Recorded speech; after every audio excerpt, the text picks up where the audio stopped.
107,8 Peta FM, the best station radio for you. Halo pendengar Greenzy semua, bertemu lagi dengan saya Fahrul Zakaria Nizar dan halo teman-teman insan peduli. Dengan rekan saya Iza. Dalam acara Green Generation Zone yang peduli dengan lingkungan. Senang banget nih bisa kembali menyapa kalian semua. Dan apa kabar pendengar Greenzy semua? Semoga kita dalam keadaan sehat supaya senantiasa menjadi pemuda yang bermanfaat dan peduli terhadap lingkungan. Amin. Nah, selama 30 menit ke depan kita bakal ngobrol santai tapi penuh manfaat seputar inovasi pengolahan limbah yang ramah lingkungan dan tentunya bernilai tambah dong. Topik kita kali ini menarik banget nih, yaitu tentang budidaya maggot sebagai solusi pengolahan limbah organik yang punya banyak sekali manfaat. Pastinya kita gak hanya berdua dong, karena kali ini kita sudah menghadiri narasumber yang tentunya sangat luar biasa dan pada bidang budidaya maggot. Wah, pasti dari pendengar Greenzy semua jadi penasaran dan gak sabar nih dengan siaran kita kali ini, Kak. Karena sebelum itu ada lagu spesial yang akan diputar, yaitu dari Sal Priadi dengan judul Ada Titik-Titik di Ujung Doa. So, jangan kemana-mana.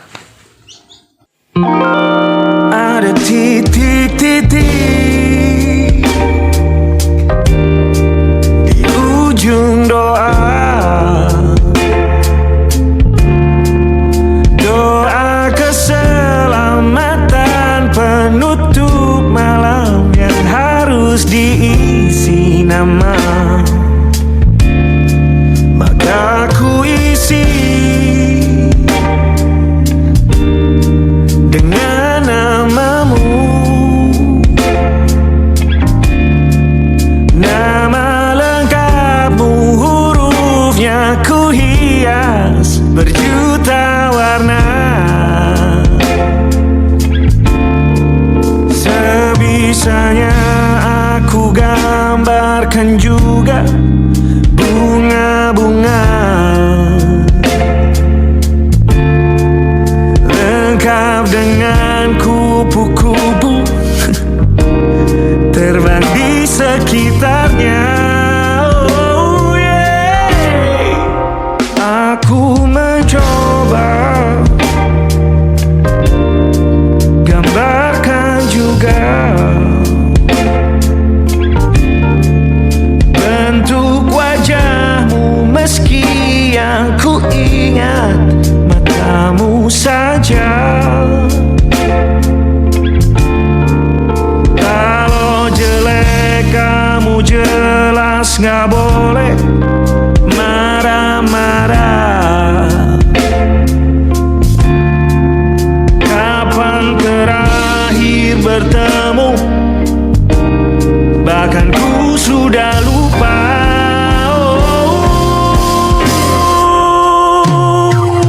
Ada titik-titik di ujung doa, doa keselamatan penutup malam. Ku isi dengan namamu, coba memaafkanmu selalu. Kalau di situ ada salahku, maafkanku juga.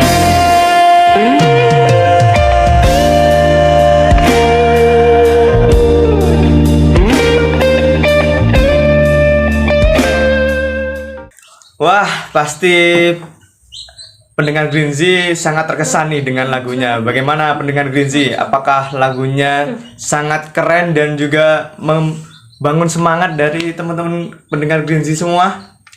Nah, bagaimana nih pendengar Green Z? Sudah siapkah untuk mendapatkan insight tentang budidaya maggot sebagai solusi tentang pengolahan limbah organik? Wah, siapa ya kira-kira narasumber kita kali ini, Niza?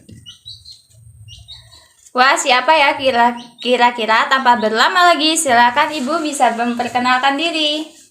Ya, terima kasih. Assalamualaikum warahmatullahi wabarakatuh. Waalaikumsalam warahmatullahi wabarakatuh. Perkenalkan, saya Yani. Saya anggota dari kelompok wanita tani ASRI di Perumahan Bumi Mangli Permai. Dan saya pegiat budidaya maggot di sini. Sebelumnya salam kenal Ibu. Saya Fahrul Zakaria Mizar dari Prodi Penyuluhan Pertanian Universitas Jember. Dan ini ada rekan saya. Nama saya Iza. Bagaimana kabarnya Ibu? Alhamdulillah, sehat-sehat. Alhamdulillah. Nah, narasumber kita kali ini memiliki background yang sangat menarik nih teman-teman. Karena beliau merupakan anggota KWT Tani Asri, tapi juga memiliki profesi sebagai penyuluh pertanian di daerah Bangsal Sari. Nah, mungkin dilanjut. Tak hanya itu, beliau juga termasuk wanita yang mampu menggerakkan warga sekitar untuk peduli terhadap lingkungan. Benar kan Ibu? Insya Allah benar. Ya. Jadi pendengar Greenzy semua, di siaran kami kali ini kita akan membahas tentang pemanfaatan budidaya maggot sebagai solusi pengolahan limbah organik, di mana pengolahan ini menjadi salah satu strategi di Perumahan Bumi Mangli Permai untuk mengelola lingkungan untuk menuju lingkungan yang ramah lingkungan seperti itu. Dan Waduh, semakin cuan-cuan nih Harul. Nah, budidaya maggot ini memanfaatkan larva BSF yang mampu mengurangi sampah organik dengan cepat dan efisien. nah, agar insight yang kita dapatkan semakin banyak nih, langsung saja kita akan tanyakan beberapa pertanyaan kepada narasumber kita mengenai bagaimana sih budidaya maggot dan apa sih budidaya maggot itu. Kayaknya pendengar Greenzy semua pastinya penasaran kan dengan bagaimana cara budidaya maggot itu sendiri. Mungkin Ibu bisa diceritakan sejak kapan kegiatan budidaya maggot ini mulai berjalan di wilayah Ibu? Oke, terima kasih. Kalau awal mulanya itu kita mulai dari tahun 2021. Tahun 2021 kelompok kita itu bersepuluh anggota yang berminat pada saat itu yang budidaya maggot. Kita belajar ke peternak maggot di Desa Ajung, di daerah Ajung, di Kecamatan Ajung. Kemudian tujuan awal kami itu adalah mengolah sampah organiknya. Kan kalau misalnya di perumahan itu limbah organik itu yang susah kita untuk membuangnya. Misalnya sisa makanan semalam, sayur gitu, kemudian lauk. Kalau kita budidaya ternak ayam di setiap rumah itu kan nggak memungkinkan. Jadi kita cari alternatif, ada informasi maggot yang bisa memakan segala jenis limbah organik, baik itu dia yang sudah matang atau buah sisa kulitnya atau buahnya yang busuk atau yang segar, itu semua dimakan oleh maggot. Jadi itu awalnya maggotnya itu kita jual ke peternak lele. Jadi kita dapat income dari sana, per kilonya itu 5.000. Lambat laun lesu peternak lele yang mengambil maggotnya. Akhirnya kita sekarang beralih berkelompok, itu ada budidaya ayam yang nggak banyak, cuman di situ mampu, ada ayam, ada lele juga, ada lele, ada nila.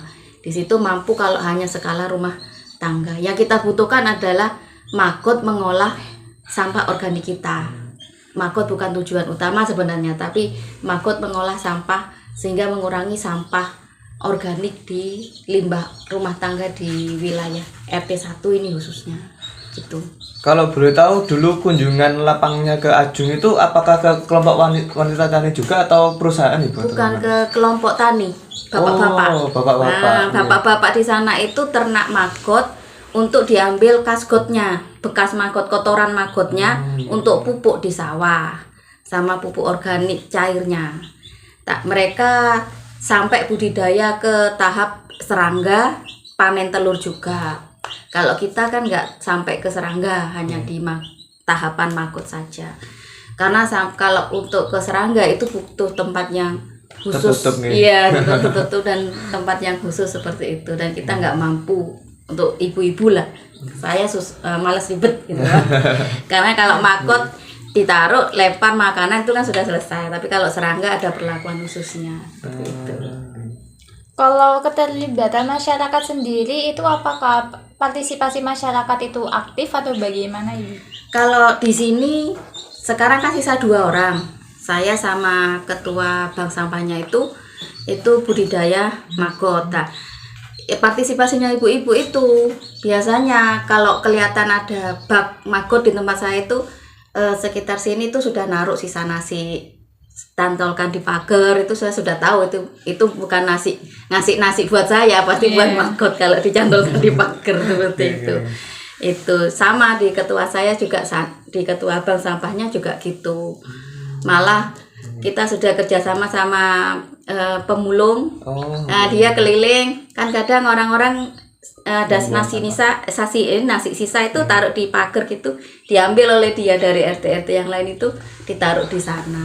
Itu Berarti cakupannya di perumahan ini berarti cukup RW lah. Oh, mencakup 5 RW. RT kalau sampah sisa makanannya itu. Tapi ya gitu, yang diambil yang nasi biasanya. Tadi kan katanya Ibu warga yang aktif kan sisa 2.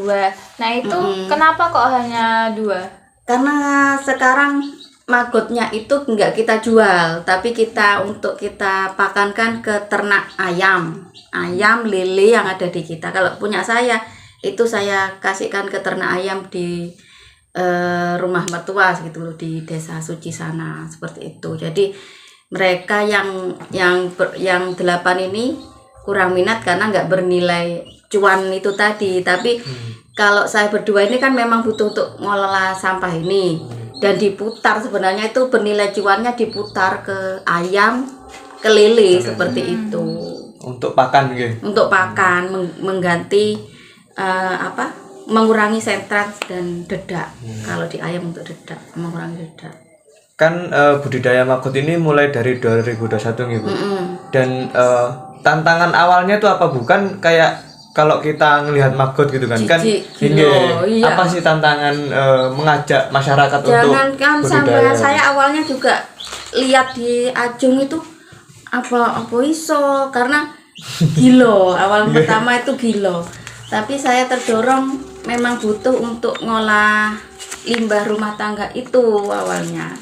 Limbah rumah tangga itu kemudian saya diyakinkan oleh ketua bank sampah itu, ayo Mbak Yani kita coba gitu, seperti itu.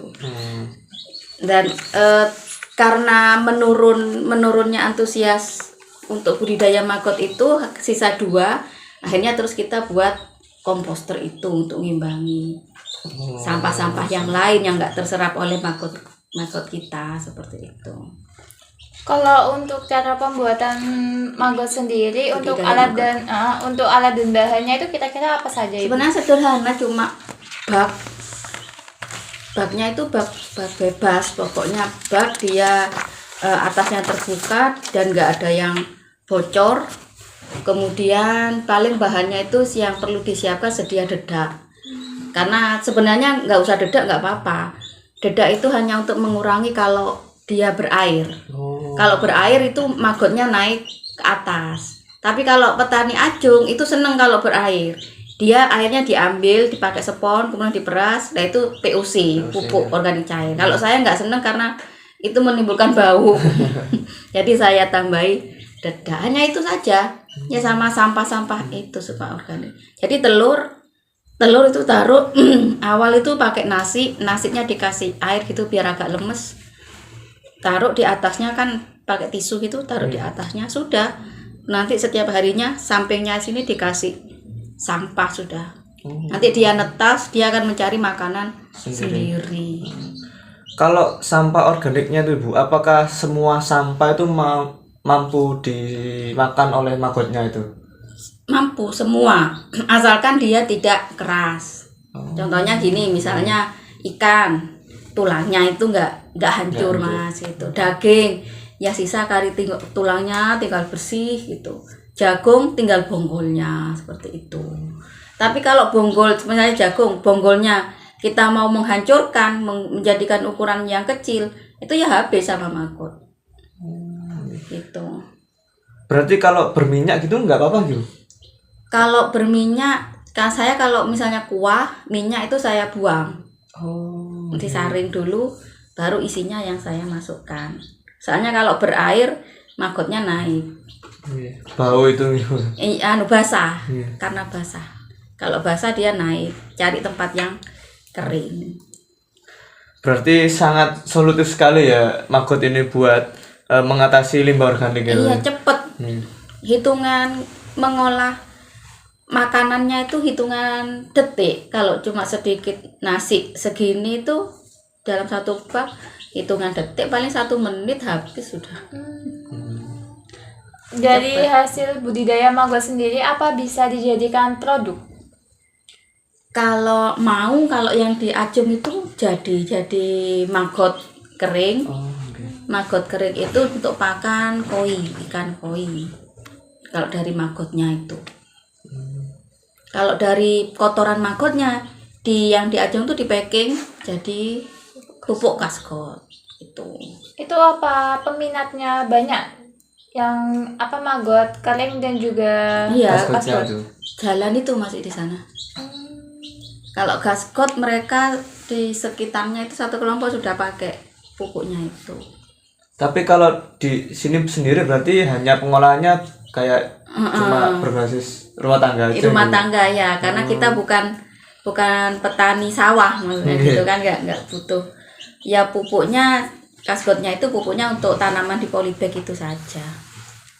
Wah, banyak sekali ya teman-teman insight yang bisa kita dapatkan ya. Selain kita peduli dengan lingkungan, kita juga dapat memanfaatkan maggot ini menjadi produk yang menghasilkan pemasukan tambahan. Nah, bener banget nih pemirsa Greenzy semua. Jadi, tunggu apa lagi nih? Kan kita sudah mendapat insight yang sangat banyak dari narasumber kita. Jadi, nggak ada salahnya dong buat kita mencoba untuk meneruskan jalan beliau dalam budidaya maggot. Nah, dari siaran ini dapat kita simpulkan maggot yang terlihat menjijikkan dapat memberi dampak yang baik bagi keberlanjutan lingkungan dan menjadi solusi dalam pengolahan limbah organik. Semoga teman-teman dapat menerapkan di lingkungan sekitar sehingga pemirsa Greenzy menjadi insan peduli dan membawa dampak besar bagi lingkungan sekitar. Serta tak lupa juga untuk menambah penghasilan. Bener banget pemirsa Greenzy, jadi tunggu apa lagi? Jadilah pahlawan lingkungan, tetapi tetap cuan. Nah, tak terasa ya pemirsa Greenzy, kita sudah hampir sampai di akhir pembicaraan kita pada malam hari ini. Iya betul banget, rasanya baru saja kita mulai ngobrol, tapi sudah berada di penghujung acara. Nah, terima kasih banyak kepada pemirsa Greenzy semua yang sudah setia menemani dan mendengarkan siaran kita dari awal hingga akhir.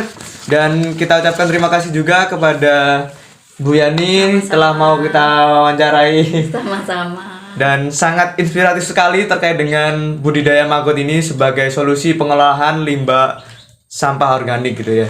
Dan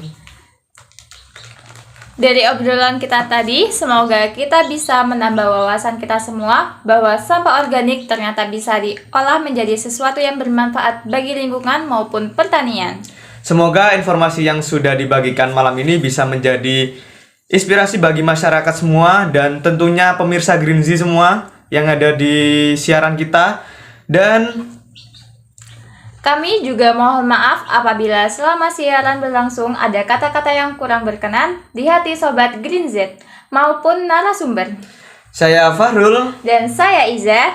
pamit undur diri. Selamat malam dan selamat beristirahat. Jangan lupa tetap bersama kami di Agro FM dan nantikan episode menarik lainnya di program Green Z. Untuk menutup perjumpaan kita malam ini, mari kita dengarkan satu lagu penutup. Kami pamit undur diri. Wassalamualaikum warahmatullahi wabarakatuh. Selamat mendengarkan semua pemirsa Greenzy. Terima kasih Bu. Sama-sama.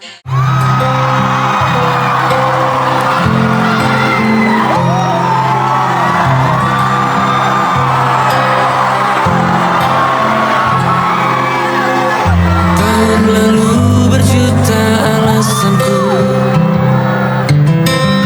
maaf tak bisa pulang, penghasilanku pas-pasan. Kali ini sudah lumayan, berkat doamu dijabah Sang Maha Kaya. Dan tahun ini ku bisa pulang, oleh-oleh sudah di tangan. Tapi anehnya bukan kau yang menyambutku. Oh ternyata kau yang lebih dulu pulang. Ku bertamu ke rumah barumu, tak ada kamu, hanya papan dan namamu. Mana ocehan wewangian khasmu.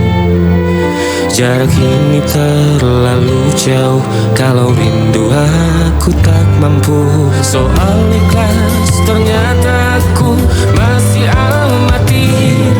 Gengsi menyelimutiku, manusia ini kehilanganmu.